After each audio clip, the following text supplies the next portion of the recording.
నూతన సాగు చట్టాలపై పోరాటంలో అన్నదాత భారీ విజయం సాధించాడు. ఏడాదిపై అలుపెరగని పోరాటం చేస్తున్న రైతులు అనుకున్నది సాధించారు. సాగు చట్టాలను రద్దు చేయాలని నినదిస్తూ దేశ రాజధానిలో రైతు నేత రాకేష్ టికాయత్ నేతృత్వంలో పోరాడుతున్నారు. సాగు చట్టాలపై సుప్రీంకోర్టు స్టే విధించగా చివరకు కేంద్ర ప్రభుత్వం వెనక్కి తగ్గింది. అన్నదాతలకు క్షమాపణ చెబుతూ ప్రధాని స్వయంగా సాగు చట్టాలను రద్దు చేస్తున్నట్లు ప్రకటించారు.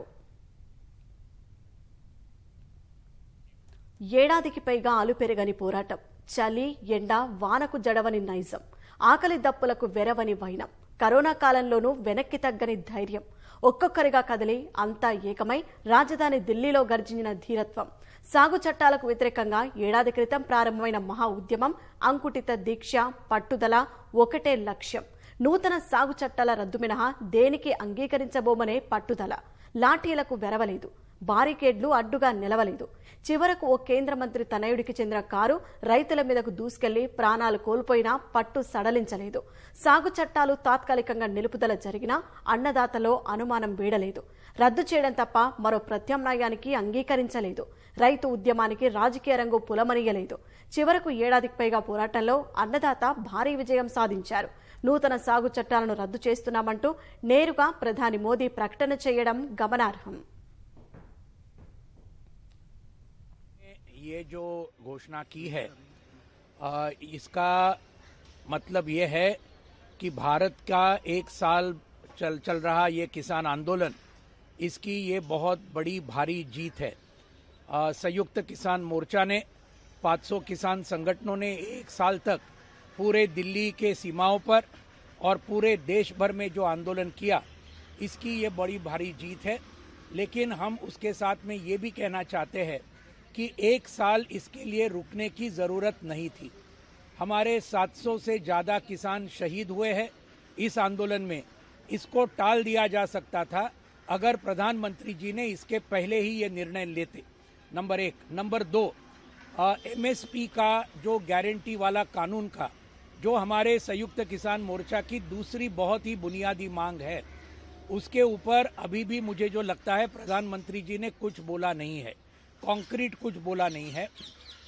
तो ये मांग हमारा बहुत ही बुनियादी है और ये भी मांग के ऊपर कुछ न कुछ प्रधानमंत्री और सरकार को कुछ करना पड़ेगा, नहीं तो ये आंदोलन खत्म नहीं होगा। ये एक बात है। मैं उत्तर प्रदेश से आया हूँ, 4 दिन मैं घुमा था उत्तर प्रदेश के अंदर। वहाँ पर किसान बहुत ही नाराज है। अपनी गलती जी की सी मोदी सरकार ने आप वापस ले ली है, बहुत चंगा किया। पास ही नहीं सुनाने चाहिए। ये अपनी जो उन्होंने अज रियलाइज़ कर लिया, साल पिछों रियलाइज़ कर लिया, तो असी उन्होंने खुशी मानने, असी कहने भी गलत होया सी, अज उन्हें ठीक कर। इस बार సాగు చట్టాల రద్దు కోరుతూ ప్రధానంగా పంజాబ్, హర్యానా, ఉత్తరప్రదేశ్ రాష్ట్రాలకు చెందిన రైతులు పోరుబాట పట్టారు. ఢిల్లీలో కదం తొక్కారు. పెద్ద ఎత్తున నిరసన ప్రదర్శనలు చేపట్టారు. ఎర్రకోట వద్ద హల్చల్ చేశారు. ఎక్కడికక్కడే బైఠాయించి తీవ్రంగా ప్రతిఘటించారు. రాజధాని సరిహద్దులో టెంట్లు వేసుకుని మకాం వేశారు. వయసు మీద పడి అనారోగ్యంతో బాధపడుతున్న రైతులు సైతం పోరాటానికి సంఘీభావం తెలిపారు. పిల్లా పాపలతో తరలివచ్చి నిరసన దీక్షల్లో కూర్చున్నారు. అన్నదాతల ఆందోళనలపై స్పందించిన కేంద్రం వ్యవసాయ చట్టాలు రద్దు చేయడం తప్ప మిగతా సవరణలు చేసేందుకు సిద్ధమని అనేక మార్పులు ప్రకటించింది. రైతు నేత రాకేష్ టికాయత్తో అనేక దఫాలుగా చర్చలు జరిపింది. రైతులు మాత్రం ససేమిరా అన్నారు. నూతన సాగు చట్టాలు రద్దు చేయడం తప్ప మరో ప్రత్యామ్నాయానికి అంగీకరించబోమని తేల్చి చెప్పారు. చలికి వడికి, వర్షానికి తడిసి, ఎండకు ఎండిన రైతులు గుప్పెడి మెతుకులకు తీవ్రంగా ఇబ్బందులు ఎదుర్కొన్నారు. కొందరు అన్నదాతలు ప్రాణాలు సైతం కోల్పోయారు. उनके इस फैसले का और इस घोषणा का हम स्वागत करते हैं। ये काम बहुत पहले कर देना चाहिए था और हमारी आपके टीवी के माध्यम से बार बार बात होती है कि भाई देश की जनता है हम, और राजा का कोई कद और वो कम नहीं होता है। इनकी वापसी करे, क्षमा मांगे, और ये भी अच्छी बात है। उन्होंने खेद भी व्यक्त किया है कि भाई मैं किसानों को नहीं समझ पाया, ये हम कानून वापस लेते हैं। लेकिन इसका जो आखिरी फैसला है हमारे आंदोलन का, वो संयुक्त मोर्चा लेगा, क्योंकि हमारी मांगे MSP पे भी थी, किसानों पे लगे जो मुकदमे उस पर भी है। बड़ा दिल करते हुए आज हम, और अच्छा लगता है प्रधानमंत्री जो किसानों पर तमाम मुकदमे लगे हुए हैं, उनकी भी वापसी की घोषणा करते। शहीद किसानों के लिए भी उनके परिवार के पालन पोषण की कुछ घोषणा करते तो और अच्छा रहता। लेकिन जो भी हुआ है अच्छा हुआ है, इसका हम स्वागत करते हैं। तब आप आगे क्या फैसला लिया जाएगा? ये हमारी 4 मांगे मुख्य थी।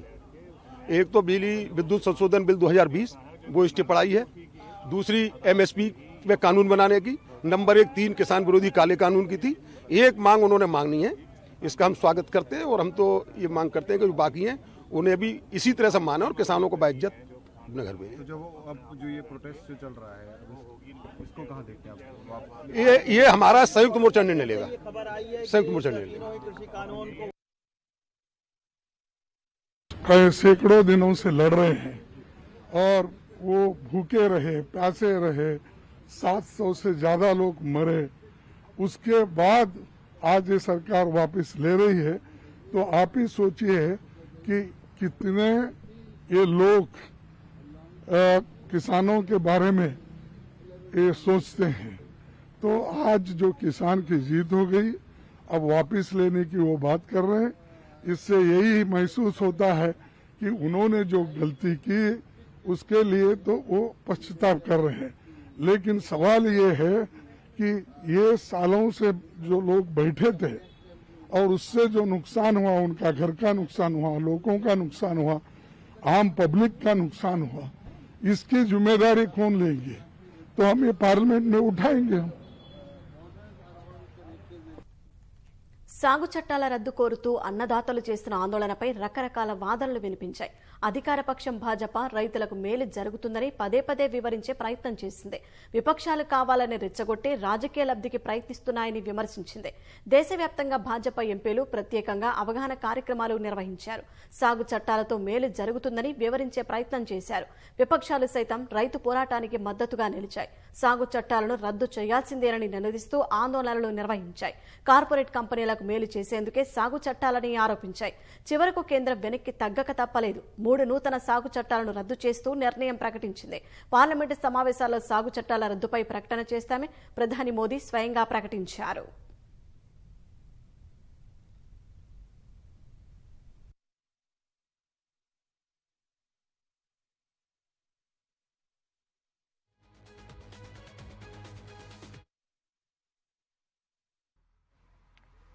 हमारे किसान संघर्ष करते रहे, आंदोलन करते रहे। 400 से भी ज़्यादा किसान उनकी वहाँ बलि चढ़ गई, आत्महत्या की। गाजीपुर रोड पर किसान हार्ट अटैक से भी उनकी मृत्यु हो गई। आखिर 3 कृषि कानून को सरकार को पीछे लाना पड़ा है। अगर ये बात 1 साल पहले सुन लेते तो बहुत से किसानों की जान बच जाती, लेकिन उस वक्त भी राजनीति थी। हम पीछे नहीं हटेंगे, हमारी बात भी सुनी नहीं गई। हमने भी आंदोलन किया, किसान धरने पर बैठे, हम वहाँ भी गए थे, हम राष्ट्रपति जी से भी मिले थे। लेकिन विपक्ष के सामने या विपक्ष की बात हम नहीं सुनेगी, ये उनकी वंशता थी, राजनीति थी। लेकिन आज भी अगर 3 कृषि कानून पीछे लिया है, वो भी राजनीति के लिए लिया है। लेकिन मैं स्वागत करता हूँ, पंजाब और उत्तर प्रदेश के चुनाव में भारी हार की जो डर है, उनकी वजह से ये कानून पीछे लिया है। क्योंकि किसानों की ताकत क्या है ये सबको मालूम है। पूरे विश्व में इस आंदोलन की चर्चा थी, पूरे विश्व से इस आंदोलन के बारे में सरकार के ऊपर दबाव था और हमारी मानवतावादी सरकार अपने आंखों के सामने किसानों के बलि चढ़ते हुए देख रही थी। लेकिन आखिर इस देश में किसानों का विजय हुआ है। जय किसान, जय किसान। सर, किसानों को आतंकवादी, खालिस्तानी यही तो है, आतंकवादी कहाँ, खालिस्तानी कहाँ, पाकिस्तानी कहाँ। किसानों को कहा कि उनको खालिस्तानी फंडिंग करते हैं। किसानों के आंदोलन में आतंकवादी घुस गए हैं, ये भारतीय जनता पार्टी के नेता खुलेआम बोल रहे थे। लेकिन किसान इस देश का अन्नदाता है, किसान इस देश का माँ है और किसानों के साथ आप इस प्रकार से बर्ताव नहीं कर सकते, क्योंकि पूरा देश किसानों के साथ है। ये बात प्रधानमंत्री जी ने हमारे मान ली है। मैं उनका स्वागत करता हूँ, प्रधानमंत्री जी का मैं उनका अभिनंदन करता हूँ। और विपक्षता की जो एकता रही इस मामले में, वो आने वाले दिनों में बहुत कुछ गुल खिलाई। किसानों को गाड़ी से जो रोंदा गया, अजून देखील मिश्रा यांचा देखिए, किसानों के ऊपर इतने साल में इतने अत्याचार हुए हैं। लखीमपुर खीरा में तो किसानों को कुचल दिया गया, जो किसान आंदोलन कर रहे थे। हरियाणा में किसानों के सर फोड़ दिए, गोली चलाई हरियाणा में। दिल्ली में हो गया है सब कुछ। उसके बाद भी किसान डटे रहे और हटे नहीं, और उसकी वजह से अब जो आने वाला संसद का सत्र है, उससे पहले सरकार को 3 कृषि कानून, जो काले कानून कहा जाता है, उनको वापस लेना पड़ा। सर, उन्होंने कहा, टिकैत जी ने कहा है कि जब तक संसद में ये कानून वापस नहीं लिए जाते, रद्द नहीं किए जाते, तब तक आंदोलन जो है वो खत्म नहीं होगा। देखिए, वो तो अभी एक औपचारिकता रही है। प्रधानमंत्री की बात अगर हम मानते हैं, प्रधानमंत्री ने अगर बात कही है, तो उनके ऊपर हम विश्वास रखें। सर, मराठीमध्ये सांगा की तिन्ही कृषी कायद्यांना मागे घ्यावं लागलेलं आहे, शेतकऱ्यांचा विजय आहे आणि सरकारला झुकावं लागलं, काय वाटतं? गेल्या 1.5 वर्षापासून 3 कृषी कायद्यांविरुद्ध, ज्याला आपण 3 काळे कायदे म्हणतो, त्याविरुद्ध या देशातले शेतकरी, खास करून पंजाबचा शेतकरी, हरियाणाचा शेतकरी, आपल्या राज्यातूनही शेतकरी तिकडे गेले होते, राज्यातून आले होते, एक संघर्ष करतोय, आंदोलन करतोय। सरकारची भूमिका सुरुवातीपासूनच आडमुठेपणाची होती। काही झालं तरी झुकणार नाही, काही झालं तरी शेतकऱ्यांच्या मागण्या मान्य करणार नाही, ही त्यांची भूमिका होती। शेतकऱ्यांच्या आंदोलनाकडे सरकारने पूर्ण दुर्लक्ष केलं होतं।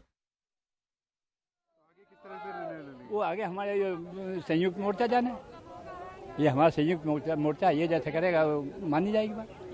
हाँ, पवन खटाना, प्रदेश महासचिव, उत्तर प्रदेश। पवन जी, जिस तरह से आज नरेंद्र मोदी जी ने फैसला लिया, तीनों कानून वापस लेने का फैसला लिया, किस तरह से देखते हैं? इसे देखते हैं हम उन किसान परिवारों का जिन्होंने अपनी शहादत देकर इस देश के किसान के आंदोलन को अपनी अहम भूमिका निभाई। उन सभी का सहयोग, उन मीडिया बंधुओं का सहयोग जिन्होंने लगातार इसको कवरेज दिया, देश की सरकार तक इस बात को पहुंचाया कि देश का किसान आज आंदोलन पर है और इनकी बात को सुनकर इसको वापस लिया जाए।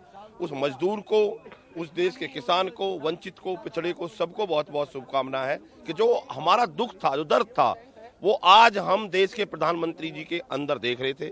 आज उन्होंने ये बोला कि हमने जो किसान कानून बनाए थे, इनको हम वापस लेते हैं, और एक शब्द और भी बोला कि हम पर क्षमा चाहते हैं जो गलतियां हुई हैं, लेकिन कुछ चीज ऐसी हैं जैसे कि एमएसपी पर कानून, बहुत से ऐसी कमेटियां बने और उसके बाद जो किसान आंदोलन के तहत बहुत से किसान और मजदूरों पर मुकदमे दर्ज हो गए, वो वापस हों। तो इस सब को ध्यान में रखते हुए हम सबके लिए बहुत बहुत धन्यवाद देंगे, बहुत बहुत शुभकामना देंगे कि लगातार इस देश के किसान और मजदूर ने अहिंसा के रास्ते पर चलकर इस आंदोलन को अपनी जीत की तरफ लेकर के गया।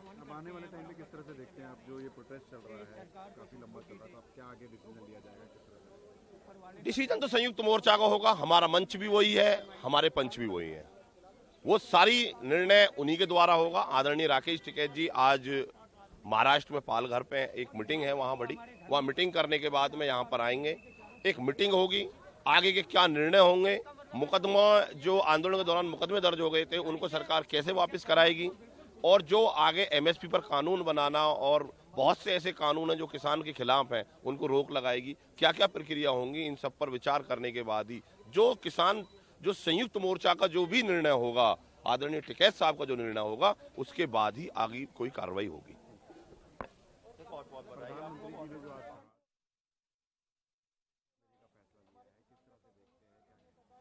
नहीं, अच्छी तरह से देखते हैं। प्रधानमंत्री जी का आभार व्यक्त करते हैं, उन्हें धन्यवाद देते हैं।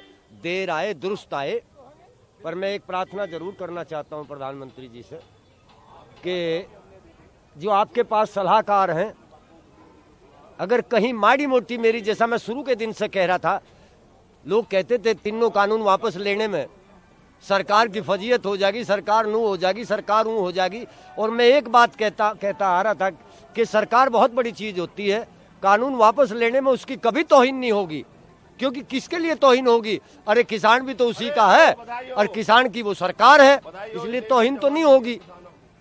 पर चलो, देर आए दुरुस्त आए, ये बहुत अच्छा किया, और प्रधानमंत्री जी को ये सलाहकार तो तुरंत हटा लेना चाहिए। आपसे लोगों को बहुत बड़ी उम्मीद थी, लोगों ने आपको बहुत बड़ा बहुमत दिया था और उन्हीं किसानों ने बहुमत दिया था, उन्हीं के वोटर 70-80% यहाँ बैठे थे और उनको निराश देखना प्रधानमंत्री जी के बस का नहीं था। पर कहाँ अटक रही थी बात, ये मैं नहीं कह सकता। हालांकि अभी तो कुछ और बात होनी, फाइनल तो तभी होगा। पर मैं इस घोषणा का बहुत स्वागत करता हूँ और प्रधानमंत्री जी का आभार व्यक्त करता हूँ और धन्यवाद देता हूँ।